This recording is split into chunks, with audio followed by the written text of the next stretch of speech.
Wonderful location से, इन भेड़ों के पास से आज मैं आपको परमेश्वर का वर्ड देने जा रहा हूं। मेरा बिलीव है कि आज जो कुछ आप परमेश्वर की आत्मा से सुनेंगे, आपकी स्पिरिचुअल लाइफ्स सेम नहीं रहेंगी और परमेश्वर का आत्मा आपको मैसेज देगा और वो आपको सिखाएगा और वो आपको समझाएगा। अपने हाथों को उठाओ और प्रार्थना करेंगे। पिता, आज तेरा आत्मा इनको छुए, इस वचन के द्वारा इनको बदले, तेरी ब्लेसिंग इन पर, उनके घराने पे हो खुदावन।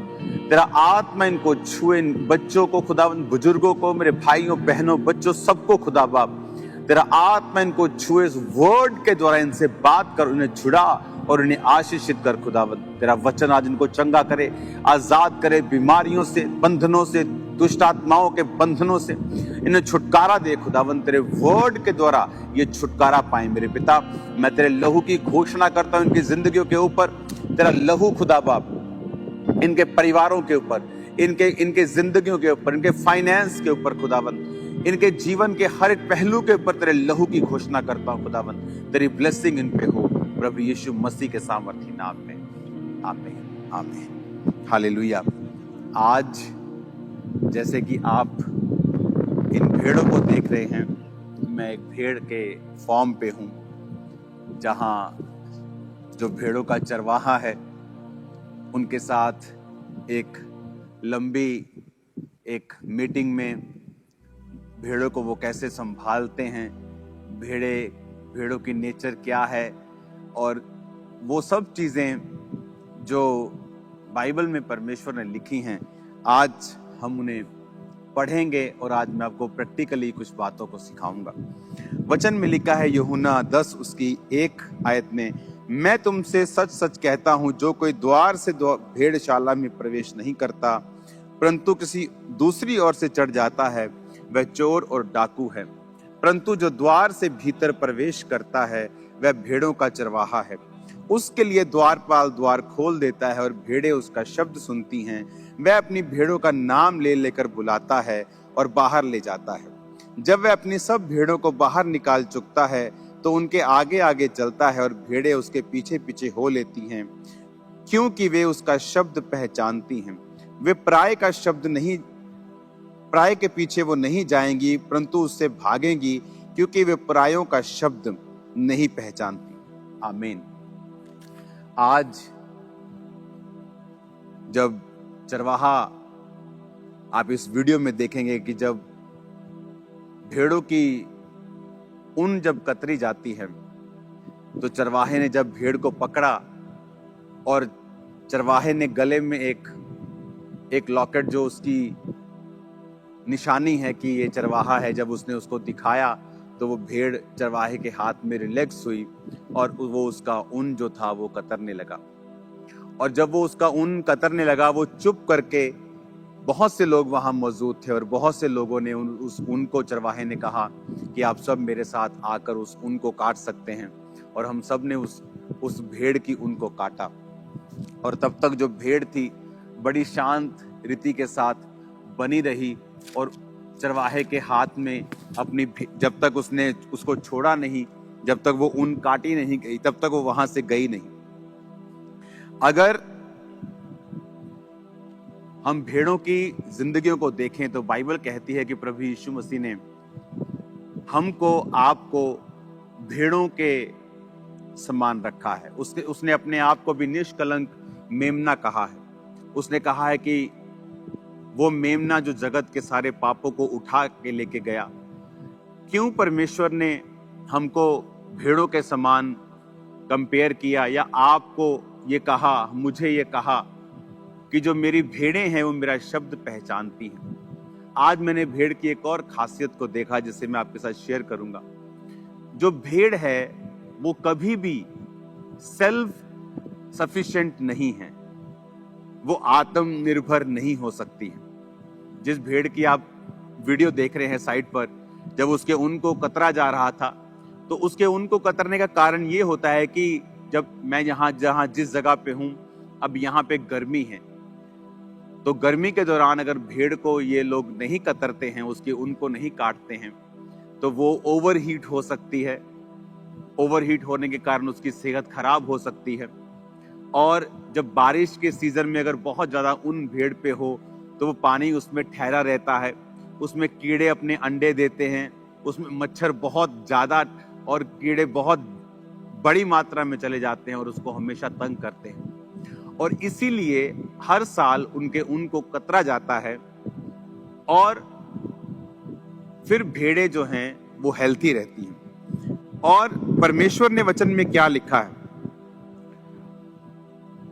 उसने आपको और मुझको अपनी भेड़ों के समान कहा है। और उसने कहा है कि अंत के दिनों में जब तुम्हारा न्याय होगा, मैं भेड़ों से कहूंगा, अपने दाहिने हाथ के लोगों से कहूंगा कि जाओ और उस स्थान पर जो पिता ने तुम्हारे लिए तैयार किया है। और लेफ्ट हैंड साइड बकरियों को, अगर आप बकरियों को देखेंगे, उनको ऊन कतरवाने की जरूरत नहीं है। वो लंबा देख सकती हैं, ज्यादा देख सकती हैं, वो चरवाहे पर निर्भर नहीं है। तो परमेश्वर ने उन विश्वासियों की तुलना उन बकरियों से की है जो ये कहते हैं कि हमें किसी चर्च की या किसी चरवाहे की जरूरत नहीं। उन्हें लगता है कि वो डायरेक्ट परमेश्वर को मान सकते हैं। आप परमेश्वर को डायरेक्ट ही मानते हैं, मैं भी परमेश्वर को डायरेक्ट ही मानता हूं। मैं अपने पास्टर के थ्रू परमेश्वर को नहीं मानता हूं, मैं डायरेक्ट ही परमेश्वर को मानता हूं। लेकिन वचन में लिखा है कि उसने चरवाहों को आज भी ठहराया है। इसलिए पौलुस ने कहा कलीसिया में उसने 5 तरह के व्यक्ति दिए हैं। उसने प्रेरित दिए हैं, उसने भविष्यद्वक्ता दिए हैं, पास्टर्स दिए हैं, इवेंजलिस्ट दिए हैं, टीचर्स दिए हैं, जो कलीसिया जिनसे उन्नति करेगी और कलीसिया जिससे बरकत पाएगी और मसीह की जो देह है वो परफेक्ट होगी।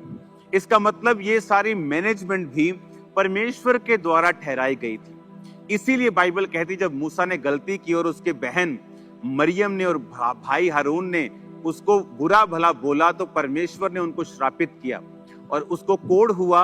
और उसके भाई को, क्योंकि वो याजक की कुर्सी पे था, उतनी सजा नहीं मिली जितनी मरियम को मिली। उसका रीजन ये था कि परमेश्वर ने कहा चाहे उसने मिस्टेक की, लेकिन तुम मेरी मैनेजमेंट के खिलाफ, जो मैंने मैनेज करने के लिए धरती को, परमेश्वर के लोगों को किया है, तुम उसके खिलाफ नहीं चल सकते हो। कहने का मतलब यह है कि परमेश्वर ने एक मैनेजमेंट ठहराई, एक सिस्टम बनाया जिसके द्वारा आज हम ब्लेस्ड होते हैं। पौलुस को उसने ठहराया कि वो एक दर्शन के जरिए काम करेगा। पौलुस को परमेश्वर ने एक ग्रेस का दर्शन दिया, चाहे वो गमलियल और बड़े बड़े विद्वानों के पांव में वो पड़ा था, वो इब्रानी था, वो बिन्यामीन के गोत्र का था, वो पढ़ा लिखा था, बड़ा रसूखदार आदमी था, एक बड़ी संस्था का मेंबर था जो उस जमाने की एक बहुत बड़ी धार्मिक और बहुत बड़ी रेप्यूटेबल संस्था थी। तो परमेश्वर उससे प्रचार करवाता क्रिश्चियंस में, यहूदियों में, जिस संस्था, जिस कम्युनिटी का वो मेंबर था, वहां उसकी सुनी जाती है। अगर आज आपके मोहल्ले के, आपके नगर का एमएलए अपने फेथ को अनाउंस कर दे कि मैं क्रिश्चियन हूं, तो ज्यादा आपको लगेगा हाँ वो ज्यादा प्रभाव डाल सकता है कि इतना बड़ा व्यक्ति सीएम या एमएलए या एमपी ये क्रिश्चियन बन गया।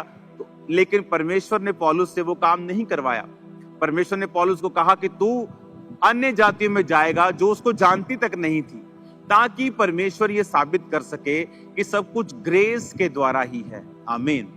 तो हम जानते हैं कि सब कुछ ग्रेस के द्वारा है, लेकिन परमेश्वर ने फिर भी चरवाहों को ठहराया है और पौलुस को एक दर्शन दिया। और वचन कहता है जो जो विश्वासी, जो जो कलीसिया पौलुस के उस दर्शन में उसके संग रहा, परमेश्वर ने उनको आशीषित किया। और फिर पौलुस ने भी कहा इस कलीसिया को कि ये तेरी सारी जरूरतें परमेश्वर स्वर्गीय भंडारों से पूरा करेगा, महिमा सहित मसीह यीशु में पूरा करेगा। परमेश्वर ने उनको आशीषित किया। क्यों? क्योंकि पौलुस जो था वो परमेश्वर के दर्शन में था। तो आज परमेश्वर ने, आप इमेजिन करो, परमेश्वर ने आपको भेड़ कहा, बकरी नहीं कहा। वचन कहता है कि तुम परमेश्वर के घरों में लगाए जाओगे, उसके आंगनों में फलोगे और फूलोगे।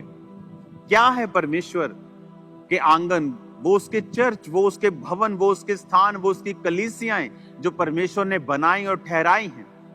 आज आपको अपने पाप माफ करवाने के लिए पास्टर्स के पास जाने की जरूरत नहीं, याजकों के पास जाने की जरूरत नहीं। आपके पाप आप खुदा से प्रार्थना करें, वो माफ करता है। लेकिन उसने उन लोगों को ठहराया है ताकि आप लोग उन्नति पाएं और आप लोग ब्लेस्ड हो। इमेजिन करो, जो लोग परमेश्वर के भवन से दूर होते हैं, उसी तरह फिर उनकी जो स्किन है, उनके जो बाल हैं, वो ओवरग्रोन होते हैं, भार उनकी लाइफ पर होता है, बहुत सारी शैतानी चीजें उनको तंग कर रही होती हैं, जिस तरह भेड़ को तंग करती हैं। ओवर द टाइम वो उसके जान को नुकसान कर देती हैं। और यहां हमने आज देखा कि किस तरह से एक अच्छा चरवाहा जानता है कि भेड़ को अब उसको फ्री करने का समय है, अब उसको खिलाने का समय है, पिलाने का समय है। परमेश्वर भी हमारा अच्छा चरवाहा है। और आपने एक और चीज नोटिस की वीडियो में कि जब भेड़ अपनी उनको कतरवा रही थी तो वो बहुत शांति के साथ, बहुत ही सरेंडर मोड में वहां पे बैठी थी। वो बिल्कुल भी अपोज नहीं कर रही थी, वो बिल्कुल आराम से अपने चरवाहे के हाथ में थी। अगर हम परमेश्वर से बरकतों को चाहते हैं, हम भी समर्पित होकर समर्पण के मोड में परमेश्वर के हाथ में भी, उसके दासों के हाथ में भी रहें, तो फिर परमेश्वर उस मकसद को पूरा कर पाता है। वो हमें शेप में लेके आता है और हमारी जिंदगी में वो काम होते हैं जो परमेश्वर चाहता है। हालेलुया। और अभी इस परमेश्वर की बनाई हुई दुनिया में, जहां ये बहुत सारा ऐसा स्थान है जो अभी तक अनटच्ड है, यहाँ बहुत से लोग नहीं हैं, यहाँ भीड़ नहीं है।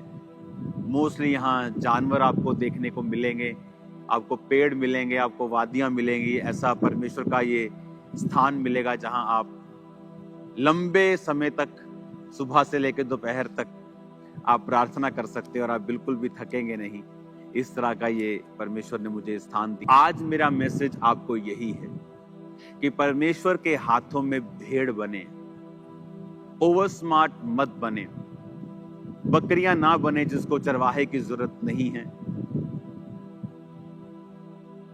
भेड़ बने जिसको चरवाहे की जरूरत है, क्योंकि वो ना तो बहुत लंबा देख सकती हैं और वो बिना चरवाहे के चल नहीं सकती। उनको चरवाहे की जरूरत हर कुछ दिनों और हफ्तों के बाद उसको पड़ती है। और परमेश्वर भी यही चाहता है। वो चाहता है याजक, सेवक लोग उसी तरह परमेश्वर के सामने समर्पित रहें, और वो ये चाहता है कि उसी तरह विश्वासी चर्चिस में अपने आप को समर्पित करें, अगर वो अपने जीवन में आशीष वाले दिन देखना चाहते हैं। तो आज जब पूरी दुनिया में मैं घूम रहा हूं, बहुत सारे विश्वासी आशीषित नहीं हैं क्योंकि वो अपनी चर्चिस के साथ समर्पण में नहीं जीते हैं। उनके लिए चर्चिस सिर्फ एक संडे जाने वाला एक काम है कि जहां वो एक संडे जाके 1 घंटे का सरमन सुनते हैं और एहसान करके कि परमेश्वर पे एहसान होकर वापिस चले जाते हैं। उनका उस चर्च के साथ कोई इमोशनल कनेक्शन नहीं है, वो सेवा के लिए समर्पित नहीं है, वो बीजों के लिए समर्पित नहीं, प्रार्थना के लिए समर्पित नहीं। और परमेश्वर ऐसा नहीं चाहता है। अगर आप चाहते हैं कि परमेश्वर आपको ब्लेस करे, आपका जीवन परमेश्वर के वचन और परमेश्वर के भवन और उसकी सेवकाई के आसपास ही जुड़ा होना चाहिए। आमीन। परमेश्वर ने कहा, मेरी भेड़ें मेरी आवाज को पहचानती हैं। उसकी भेड़, जब ये चरवाहा आज आवाज लगा रहा था भेड़ों को, तो भेड़ें दूर से ही आती थी। कुछ डॉग्स उसने रखे हुए थे, वो भी उसकी कमांड को समझते थे और सब काम अच्छी तरह से हो रहा है। आज हमें परमेश्वर के वचन को समझने की जरूरत है कि परमेश्वर हमारी लाइफ से क्या चाहता है। अगर हम पूरी तरह से समर्पित जीवन जीते हैं, हम शैतान के अटैक से बचे रहते हैं। अगर भेड़ समर्पण में ना हो, भाग जाए, भाग सकती है। ये जिस जगह हम खड़े हैं, आई थिंक यहाँ पे जो मोस्टली जो लैंड्स हैं जहां शीप चरती हैं और रहती हैं, ये 6-6 हजार एकड़, 7-7 हजार एकड़, हजारों की संख्या में अगर आप देखेंगे, दूर दूर तक आपको शीप्स दिखाई देंगी। सिर्फ यही नहीं, हर जगह के ऊपर आपको शीप्स दिखाई देंगी। अब यहाँ पे शीप अगर कोई भाग जाए कि 5000 एकड़ में भाग जाए, आप उसको पकड़ नहीं सकते। लेकिन नुकसान किसका है?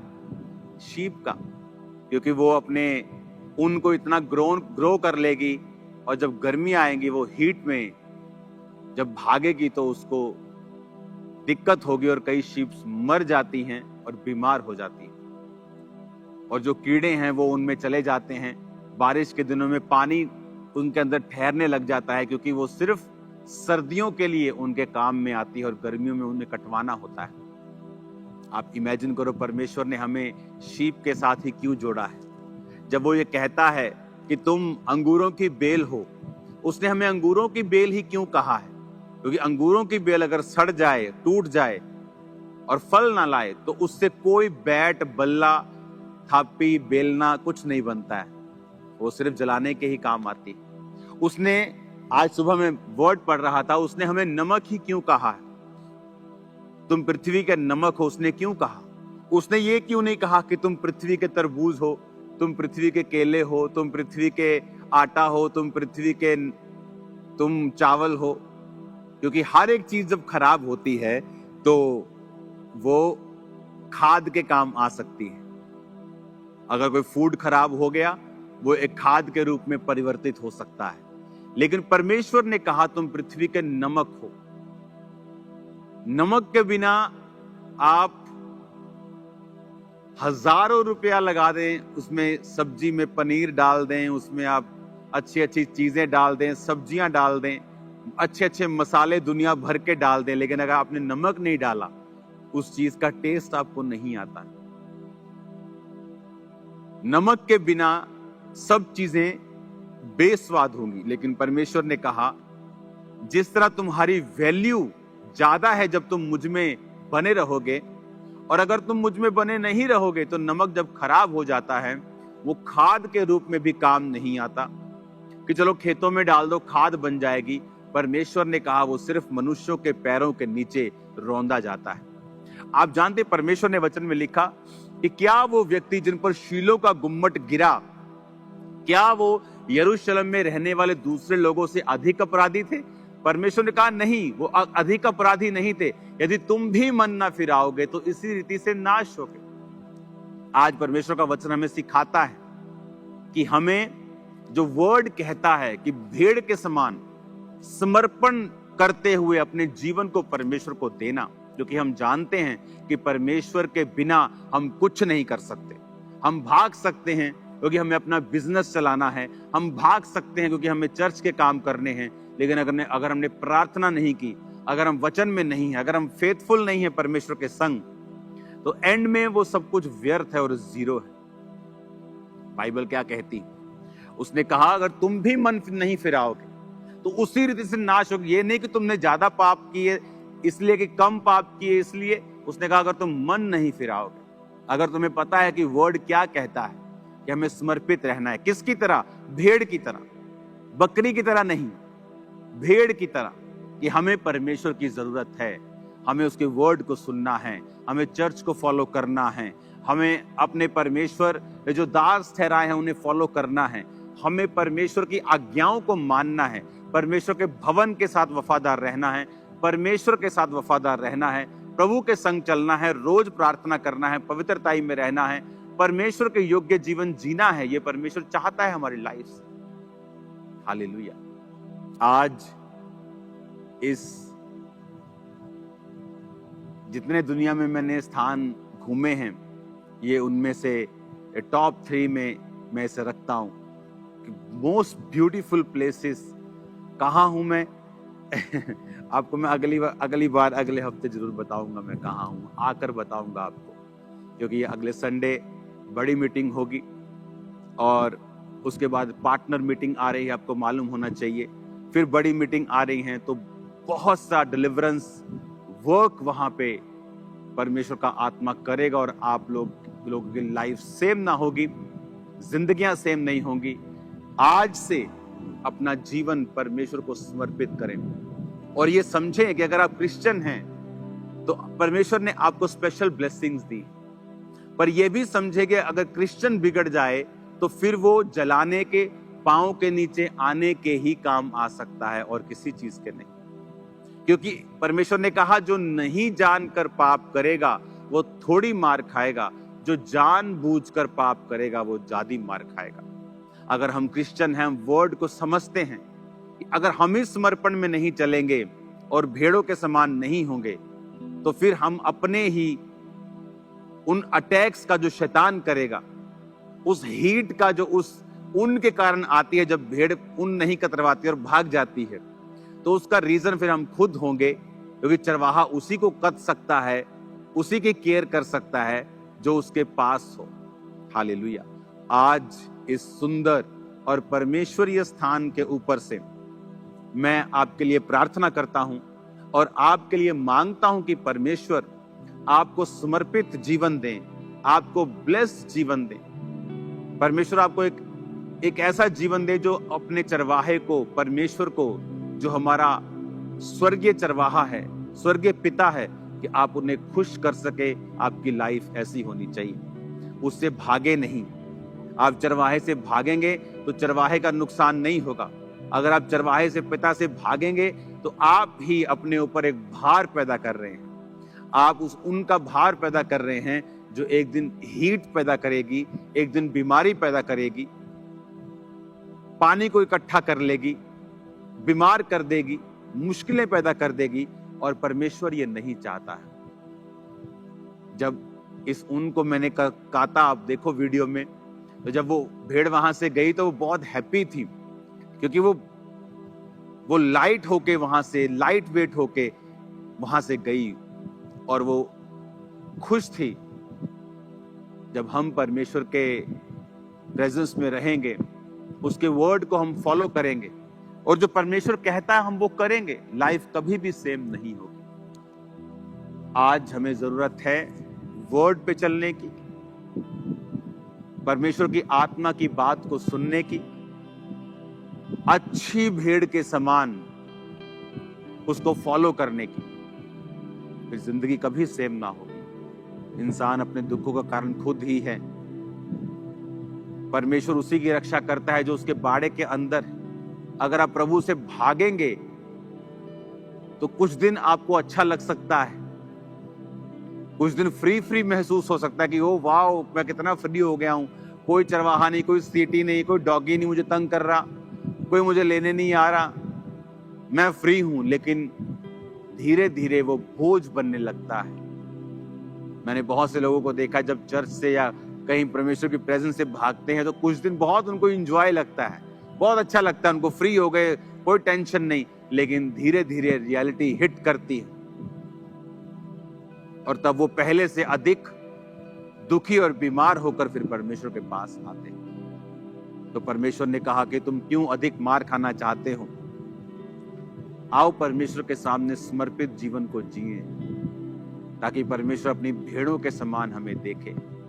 फिर वो आपको चरवाहा, ऐसा चरवाही करवाएगा, फिर आप बोलेंगे यहोवा मेरा चरवाहा है, मुझे घटी ना होगी। वो आपको हरी हरी चरगाहों पर लेके जाएगा, पानी भी देगा, जरूरतों को पूरा भी करेगा, आपको रक्षा भी देगा, सुरक्षा भी देगा, भेड़ियों से भी बचाएगा, वो आपको शैतान से भी बचाएगा और आपकी जिंदगी की जरूरतों को पूरा भी करेगा। अपने हाथों को उठाओ मेरे संग, हम एक प्रार्थना करेंगे। पिता, तेरा आत्मा इनको छुए खुदा बाप। जितनी अंधकार की शक्तियां इनकी जिंदगी में तेरे वचन के खिलाफ चलने से इन्हें खुदाबंद प्रेरित करती हैं और तेरे वचन पे चलने से रोकती हैं और समर्पित होने से रोकती हैं, इनकी जिंदगियों से यीशु मसीह नासरी के नाम से जाती रहे। आज जितने बीमार देख रहे खुदाबंद, तेरा आत्मा इन्हें छुए और सब प्रकार की बीमारी इनकी जिंदगी को छोड़ के जाए। सब प्रकार के रोगी, सब प्रकार के रोगी, सब प्रकार के रोगी जो हीलिंग हॉल में है, ऑनलाइन है, ब्रांचेस में है, चर्च में है, in the name of Jesus चंगे हो जाओ और आजाद हो जाओ और सब प्रकार की बीमारियां तुम्हें छोड़ के जाती रहे। मैं तुम्हें यीशु मसीह नासरी के नाम से आशीषित करता हूं। तुम्हारी जिंदगियों में परमेश्वर का आत्मा कार्य करे। राइट नाउ कमांड करता हूं, हर एक डेविल का आत्मा, गंदगी का, डिप्रेशन का, डिस्ट्रैक्शन का, पाप का, व्यभिचार का, चोरी का, तुम्हारी जिंदगी को छोड़ के जाए right now in the name of Jesus. प्रभु यीशु के सामर्थी नाम में वो सारी अंधकार की शक्तियां, वो तमाम दुष्ट आत्माएं तुम्हारी जिंदगी में कार्य करती हैं, तुम्हारी जिंदगी को छोड़ के जाती रहे। मैं आज तुम्हारे लिए भविष्यवाणी कर रहा हूं, मेरे पिता का आत्मा तुम्हें गाइड करेगा और वो इतना अच्छी तरह से तुम्हें गाइड करेगा कि तुम्हारी जिंदगी आसान होगी। इन जीसस नेम मैं तुम्हारी जिंदगी को ब्लेस्ड घोषित करता हूं। तमाम अंधकार की शक्तियां, उनकी योजनाएं और अटैक नाश करता हूं यीशु के नाम। अपने हाथों को उठा के खुदा की आग को मांगो और बोलो, मेरे बिजनेस पे, जॉब पे, मेरी लाइफ पे खुदाबंद की आग उतरे, आग उतरे। Holi ghost, Holi ghost, Holi ghost, Holi ghost, Holi ghost, Holi ghost, Holi ghost, Holi ghost. इन जीसस नेम वो आग तुम्हारी जिंदगी पे उतरे राइट नाउ। वर्शिप टीम आप वर्शिप करेंगे और लोग कमांड करेंगे। अपनी बॉडी पे हाथ रख के आप बोलेंगे सब बीमारियों का नाम लेके कि वो आपकी लाइफ को छोड़ के जाती रहे, और कमांड करेंगे अपनी बॉडी को, वो मेरी बॉडी से हर एक दुष्ट आत्मा बीमारी कोई कब्जा ना कर सके और निकल जाए। कमांड करो इन the name of Jesus Christ. और मैं आपकी लाइफ में बरकत को आता हुआ देख रहा हूँ। मैं एक सिस्टर को देख रहा हूँ, माथे के अंदर एक डीप पेन उसके होती और वो हील हो रही है राइट नाउ। जहां लोग बिंदी लगाते हैं सेम जगह के ऊपर, मैं आपकी लाइफ को हील होता हुआ देख रहा हूँ। इन्फेक्शंस को देख रहा हूँ, आईब्रोज के पास, फेस के ऊपर, कानों के पीछे, कानों के आगे आप हील हो रहे हैं right now in the name of Jesus. Pains को खत्म होते हुए देख रहा हूँ, रसौलियों को खत्म होते हुए देख रहा हूँ, पत्थरे को गायब होते हुए देख रहा हूँ। Mighty name of Jesus be healed. चंगे हो जाओ यीशु के नाम में, यीशु के नाम में चंगे हो जाओ और आजाद हो जाओ। मैं तुम्हें ब्लेस्ड घोषित करता हूँ, आशीषित घोषित करता हूँ। परमेश्वर का आत्मा तुम्हारी जिंदगी में बड़े कार्य करे, वो तुम्हें ऊंचाइयों पर लेके जाए, तुम्हारे फाइनेंशियल रास्ते साफ हों इन द नेम ऑफ जीसस।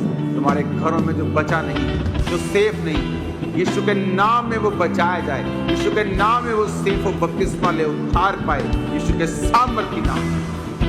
अपने हाथों को उठाओ, thank you Jesus. Right now अपने हाथों को उठा के अगले 5 मिनट आप कमांड करेंगे और कहेंगे, शैतान का सारा काम मेरी जिंदगी से, फाइनेंस से, बच्चों से, लाइफ से, बॉडी, ब्लड से, हड्डियों से नाश हो, नाश हो इन the name of Jesus. Command करेंगे अगले 5 मिनट फुल फायर से इन जीसस।